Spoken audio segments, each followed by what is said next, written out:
கிறிஸ்துவுக்கு பின் 70ஆம் ஆண்டில் இஸ்ரவேலின் தலைநகரமான எருசலேம் நகரமும் எருசலேம் தேவாலயமும் ரோமர்களால் கைப்பற்றப்பட்டு முற்றாக அளிக்கப்பட்டது. இஸ்ரவேல் என்ற நாட்டின் பெயர் கூட பலஸ்தீன் என மாற்றப்பட்டது. ஏராளமான யூதர்கள் கொல்லப்பட்டதுடன் பலர் நாடு கடத்தப்பட்டனர். உலகெங்கும் சிதறிப்போய் பல நாடுகளிலும் சிறுபான்மையினராக வாழ்ந்த யூதர்கள் பல இன்னல்களையும் சித்திரவதைகளையும் அனுபவித்தனர். எல்லா நாடுகளிலும் ஏற்பட்ட குழப்பங்கள், பிரச்சனைகள் மட்டுமல்ல, பிளாக் டெத் போன்ற கொள்ளை நோய்களுக்கு கூட யூதர்களே காரணம் என குற்றம் சாட்டப்பட்டு மிக கொடூரமாக சித்திரவதை செய்து கொல்லப்பட்டனர். அவர்களுடைய சொத்துக்கள் அபகரிக்கப்பட்டதுடன் நாட்டை விட்டு துரத்தப்பட்டனர். முதலாம் குருசேடில் ஜெர்மன் நாட்டில் 10,000 யூதர்கள் கொல்லப்பட்டனர். இங்கிலாந்து, பிரான்ஸ் ஆகிய நாடுகளை விட்டு துரத்தப்பட்டனர். ஸ்பெயினில் 400 வருட கால கொடூர சித்திரவதைகளின் பின் 1492 நாட்டை விட்டு வெளியேற்றப்பட்டனர். 1896 ரஷ்ய யூதர்கள் கடும் வன்முறைகளை சந்தித்தனர். எனவே யூதர்களின் பாதுகாப்பிற்கான ஒரே வழி அப்போது ஒட்டோமானியரிடம் பலஸ்டைன் என்ற பெயரில் இருந்த யூதர்களின் பூர்வீக நாடான இஸ்ரவேல் தேசத்தை மீண்டும் ஸ்தாபிப்பது தான் என ஆஸ்திரிய யூத எழுத்தாளரான தியோடர் ஹெசல் என்பவர் எழுதினார்.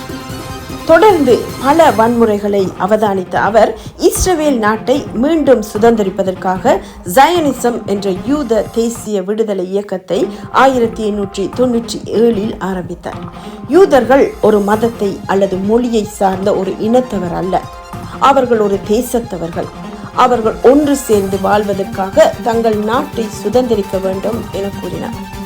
உலகின் பல நாடுகளிலும் கடும் துன்பத்தில் வாழ்ந்த யூதர்கள் மட்டுமல்லாமல் செல்வந்தர்களாகவும் அறிவாளிகளாகவும் அரசியல் செல்வாக்குடையவர்களாகவும் இருந்த யூதர்கள் தமது தாய் நாட்டை அமைப்பதற்காக பெரும் ஆதரவு வழங்கி யூத விடுதலை இயக்கத்தில் இணைந்தனர்.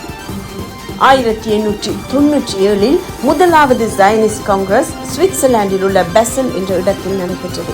ஜயனிஸ்ட் இயக்க தலைவரான தியோடர் ஹெசல் யூதர்களின் தாய் நாட்டை அமைப்பதற்கான நடவடிக்கைகளை தீவிரமாக மேற்கொண்டார். ஜெர்மன் பேரரசனான வில்ஹம், ஒட்டோமன் சுல்தான் அப்துல் ஹமீத் ஆகியோரின் உதவியை நாடினார். உதவிகள் மறுக்கப்பட்ட நிலையிலும் எதிர்ப்புகளின் மத்தியிலும் தனது கனவை நனவாக்கும் முயற்சியில் அதி தீவிரமாக செயல்பட்டார்.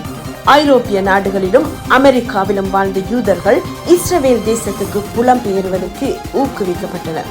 தேசிய அரசியல் இயக்கமான ஜயனிசம் யூதர்கள் மத்தியில் பெரும் வரவேற்பை பெற்றிருந்த போதிலும் இதற்கு மாறுபட்டு அரசியல் சார்பற்ற தொழில், பொருளாதாரம் மற்றும் இராணுவம் சார்ந்த பிரிவுகளும் கூட செயல்பட்டன.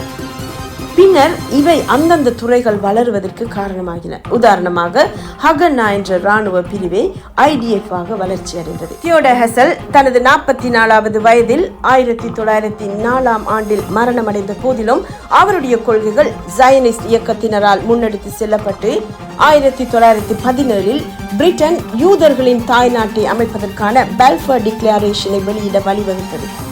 அரபு நாடுகளின் பலத்த எதிர்ப்பினால் இத்திட்டம் அப்போது கைவிடப்பட்டது. 2ஆம் உலகப் போரின் முன் 1940களில் ஜெர்மன் நாட்டிலும் ஹிட்லரின் கட்டுப்பாட்டில் இருந்த ஐரோப்பிய நாடுகளிலும் யூதர்கள் மீதான உச்சக்கட்ட கொடூரங்களால் 6 மில்லியன் யூதர்கள் கொல்லப்பட்டனர். ஹோலோகாஸ்ட் என்ற இந்த சர்வ சங்கார கொடூரம் யூதர்களுக்கான தாய் நாட்டின் தேவையை மனிதன் என தன்னை அழைத்துக் கொள்ள தகுதியுள்ள எவராலும் மறுக்க முடியாததாகிவிட்டது.